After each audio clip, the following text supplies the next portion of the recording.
morning, Tom. Morning, Bob. You know me for many years on the school board. Absolutely. Working together, and I've been asked to run some questions by you about running for the school board, you know, trying to run up against people who actually beat you in the primary election. So we've put some questions together, and hopefully you can share some light and let the people out there who are going to be voting know what's going on. So first of all, 8 years ago, what made you run for the school board in the first place? Actually, 8 years ago, when I was first approached about running for the school board, I was approached by Ellen Stoner, who you would know because she was served on the board with you. And it was probably 2 or 3 weeks before the election, and nobody had run in the primary, and as far as anybody knew, there was nobody interested in running at the time for school board. That was back in the days when people really didn't take a whole lot of interest in what the school board was doing.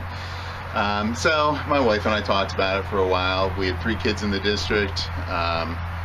We just wanted to kind of serve and see what we could do to help the school district. So I asked a few questions, went to a couple meetings, or I think just one meeting actually, because there wasn't enough time to do it, and met with some of the school administrators just to talk about what was going on with the district and that sort of stuff, and I felt that I could probably add something. So a couple days before the election, I called about a dozen of my friends and asked them to vote for me, and most of them did, because I ended up with 11 votes, which was what got me on the board the first time, actually. So. Good. All right. So once you got on the board, what was your first year or two on the board like? I've heard the expression that there's so much information and so much to learn that it's almost like drinking from a fire hose, and that is just a perfect description of what it's like. First thing they do is present you with the copy of like all the policies and the rules and regulations and say, you know, go home and read this. And I just remember sitting in meetings those first, probably for the first year, maybe even 2 years, just blown away by how much I didn't know and how much I had to learn in order to make decisions. Some of the things that I learned real quick was that as a school board member, you don't have nearly the power you think you do when you first run for the board. There's a ton of rules and regulations coming from Harrisburg or the federal government or labor laws and all that sort of thing. And you soon find out that there's a lot of decisions that you might like to make, but you don't have any power to make that decision because it's already been made by the government. And the other thing that you find out that you're only one person and there's 9 people on the board. And if you want to accomplish anything within the board, you need to find consensus with the other people on the board in order to do that.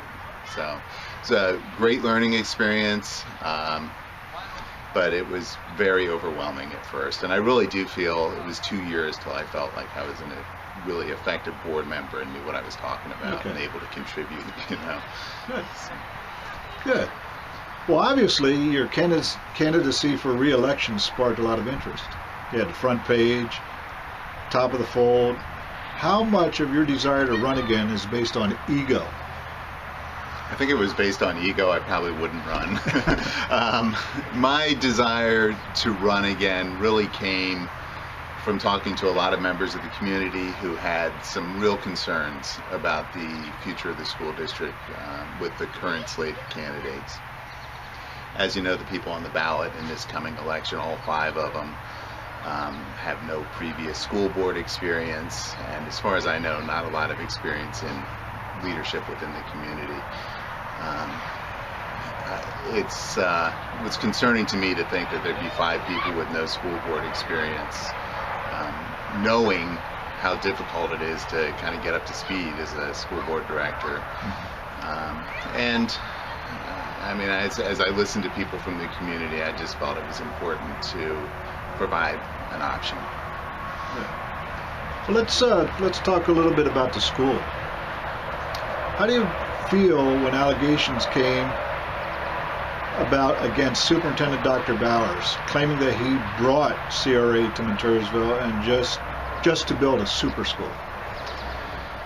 It was completely untrue.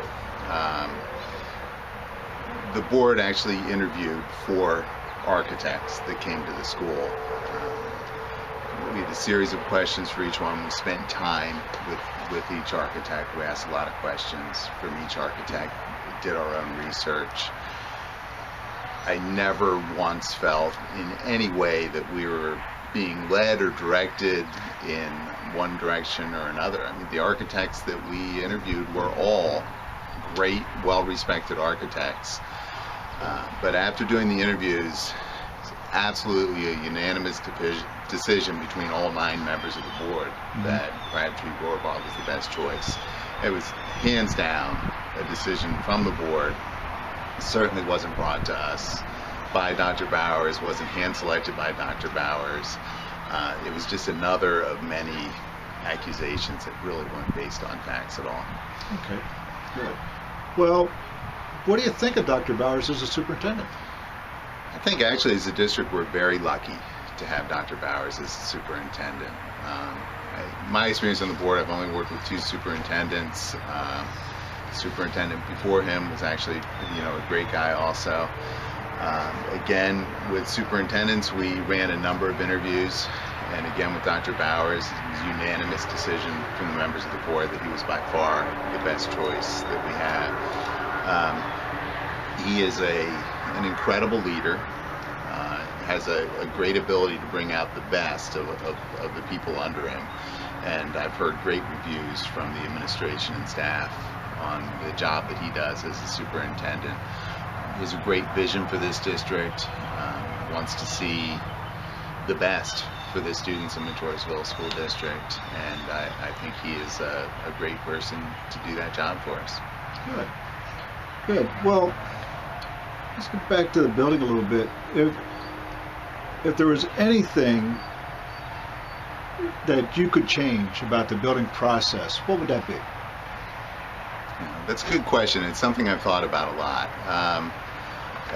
For one, I just have to say, as far as the design of the building, we spent quite a bit of time with the architects and asked them a lot of questions, asked for a lot of changes, and developed a plan that I feel very comfortable with and I'm really happy with. There might be little things here and there that I might have done differently, but again, there's 9 members of the board, and I don't get to choose exactly how everything gets done. But overall, I think it's an incredible plan.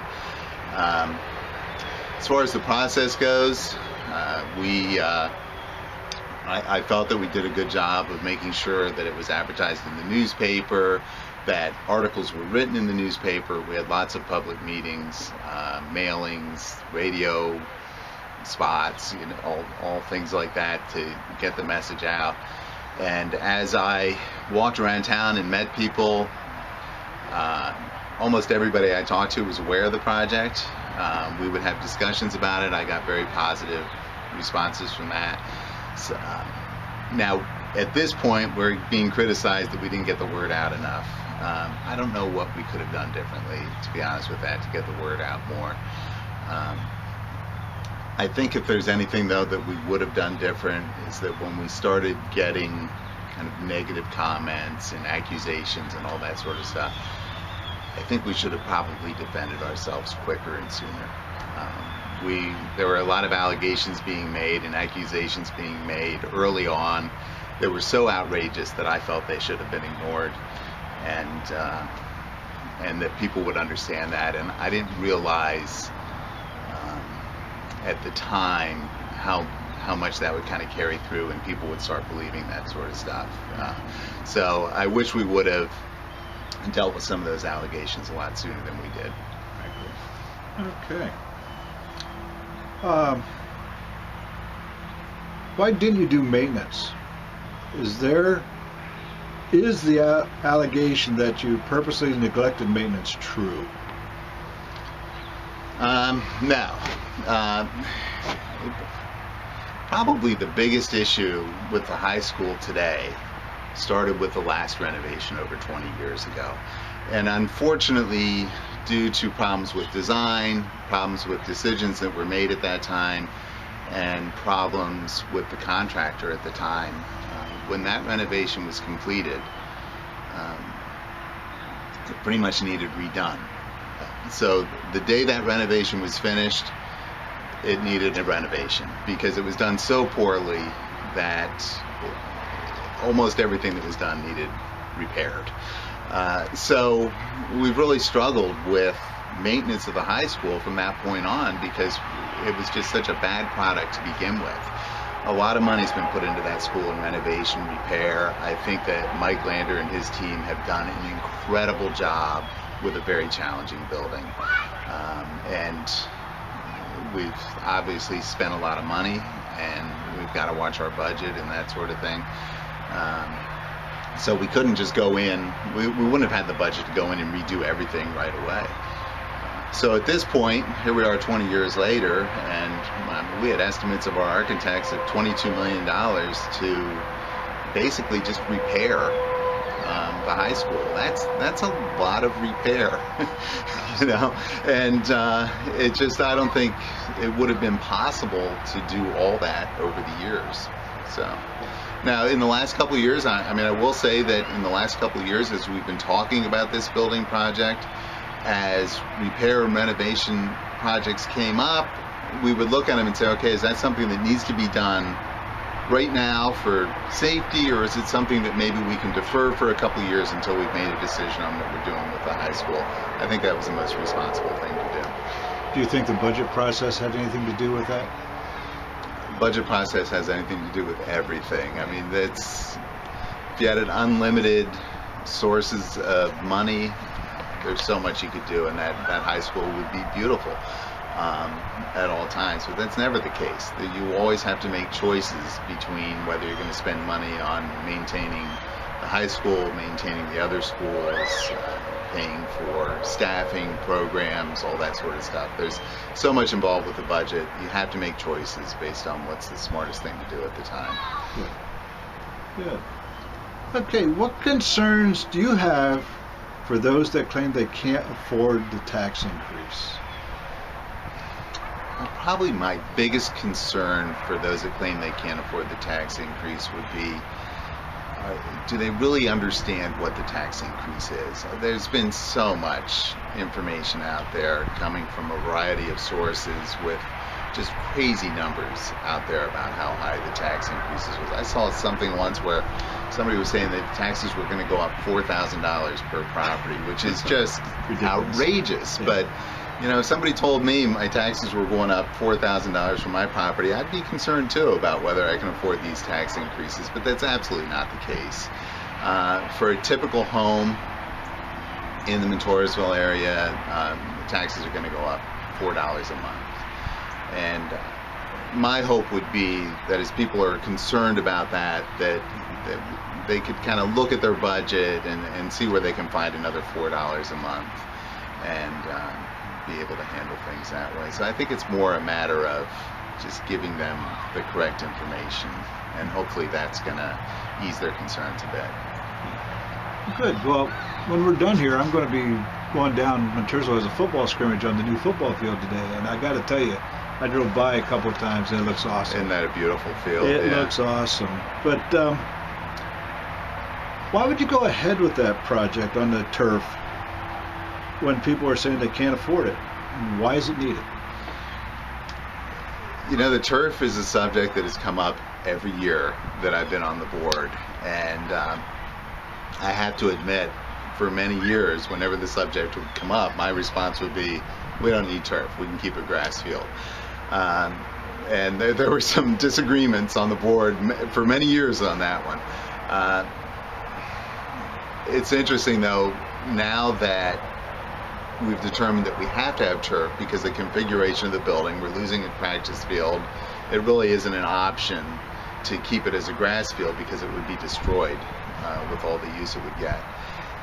But now that we've made the decision to have turf, and I'm hearing about all the uses we're going to get on that field, from youth football leagues to some youth soccer stuff, and just everything that field's going to be used for. I think we're going to find that field is used constantly through the summer, through the school year, for a variety of different uses, and it's going to be a great asset, not only to the school, but to this entire community.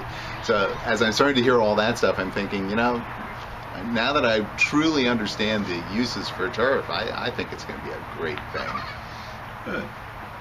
Good, yeah. Like I said, it looks really nice. Yeah.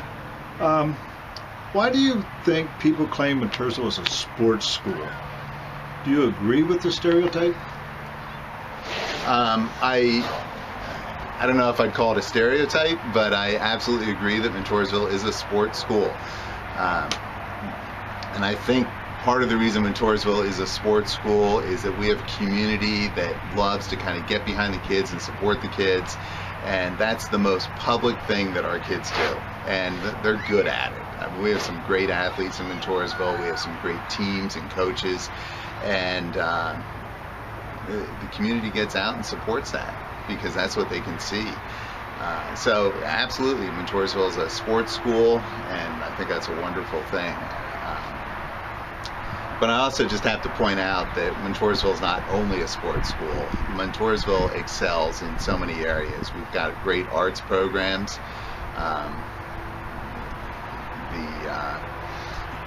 Academically, we've got incredible programs academically, and kids who may not be interested in sports certainly have all kinds of other options, whether it be through academic competitions or some of the arts programs, or through the bag program that is another thing that Montoursville offers, which is unique to this area. So although we're a great sports school, we're great at everything, and it's just the sports that kind of stand out a little bit more. I totally agree. Okay. Yes, it's been brought up a fair number of times, so I have to ask you this question. What do you think about a merger between Montoursville and Loyalsock? Hasn't been studied, for one. I mean, we haven't really had discussions with Loyalsock about a merger. Not entirely against a merger. I'm not entirely for it at this point, but I think what I would like to see before there's discussions of a merger would be a joining of forces in maybe smaller areas and just see how well we work together. So some of the things that we've kind of discussed over the last couple of years that really haven't come to be would be a merger of maybe some sports teams, like as an example, maybe the tennis team or the golf team, where there's a smaller number of people, or a merger of services, possibly through busing or even food services or something like that, to merge services or teams and start working together and just see culturally how well we work together before we commit to absolutely merging our school districts. So I'd like to see it done in steps. I certainly wouldn't be against it. I think there's definitely be some advantages to it, but let's get to know each other a little bit better before we take that step. All right, last question. Interesting. What would you say to Mr. Snell or any of the Option 6 candidates if you meet them personally? Well, I mean, I have met some of the Option 6 candidates personally, so and when we meet personally, we're able to sit down and have like a honest, cordial conversation about some of the issues and some of our differences. So I guess what I would say to them is, as we have our conversations publicly, let's try and keep them in the same sort of tone that we've been able to have our conversations privately. There's times when the attacks get a little bit rough and a little bit out of line, and I would like, as a community, for all of us to have this conversation in a much more cordial manner. Well, I'll tell you, Tom, thanks for taking the time talking with us, answering these questions that was drawn up for you, and good luck to you. All right. Thank you, Bob. You bet.